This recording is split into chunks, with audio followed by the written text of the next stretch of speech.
If you just go to it's appass.com. Just go to our website. And I'm like,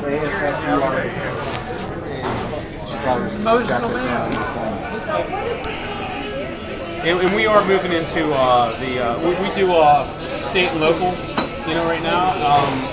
But we are moving into federal. is they here? Obviously there's a lot of what do you call it?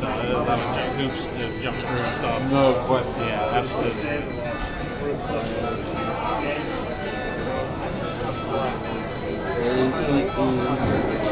It is right here. It's gonna come through in a minute. Might be.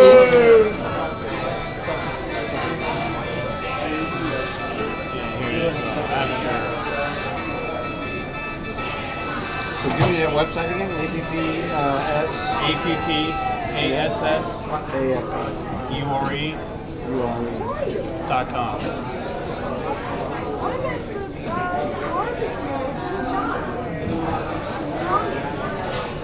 Yeah, we I think for like if you like email like exchange, we do granular recovery. So you can have a mailbox. You can have a user send in a request to IT and say, I deleted such and such email on this day, and you can go in, you can mount, you can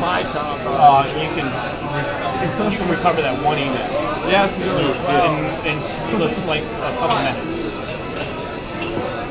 Yeah, trust me, it's killer shit. Yeah, I gotta check it out. I mean, there's some limitations, just like with everything else. I mean, like when you talk about like if you have like an Active Directory, for instance. I'm working on a case right now where a guy he has three domain controllers, primary, secondary, and tertiary. Yeah. And what happened was somebody deleted the objects. I don't know how. I'm not gonna ask how, but these guys got to figure that out, right? Yeah. Well, the problem is that unless they're in the trash bin, right, and you can just pull them out. Yeah. If they're not in the trash bin, what he's gonna have to do is basically he's gonna do bare metal with the whole previous guy. Reason is because we do a non-authoritative Follows too. Active Directory. So that means if he restores restores a primary, the other two will overwrite the primary. Yes, sir, remember Because dessert? it's non-authoritative. Fried Twinkie on the menu They now? have a hierarchy, Fried Twinkie right? Sunday? Yep. So, brother, let me tell you, that's when my head starts hurting. Because how do I tell him? How do I tell him that? I mean, how do I tell him, look, somebody screwed up majorly and don't yell at me. Right, exactly. All I can do is restore it, and then you'll have to set your, each one of them. I mean, we're not taught, you just can't That's another thing too. Like with our recovery points, you can simply mount it. It's just files you need, like a few files. You can mount it within seconds. Snag the files off there. Copy them. A lot of them fill it down. It's brilliant stuff. It gives me nightmares sometimes, but that's just IT. Yeah, and most of those are user-inflicted wounds.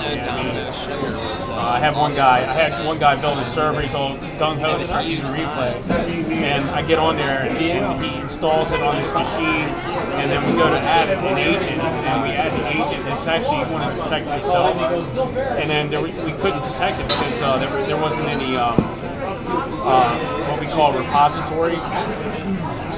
Locations. Right away I said, oh my God, I know what's going on. So I went right to his disk management, looked at his disk management, and the C volume was 5.5 terabytes. Yeah, so I told him, I said, well, here's what you're going to have to do. You're going to have to rebuild your machine. And I said, now, what are you trying to accomplish here? And he told me, and I said, all right, you're going to need 3 logical volumes to split up. Make your C volume this size, that's the kind of, you do run into that stuff. I mean, you just, Of course you do. Yeah. Because you never know how the end users Oh my What goodness. idiots they are. Oh my god. Yeah. Terabytes on C5, this idiot. Yeah, it's just amazing. I said, here's why this won't work. I explained it to him. Yeah. Oh, okay. So you see, that's another thing too. Like, you can't, like, if you have our software installed on a machine and you want to restore the C volume because it's bad or whatever, you can't do that.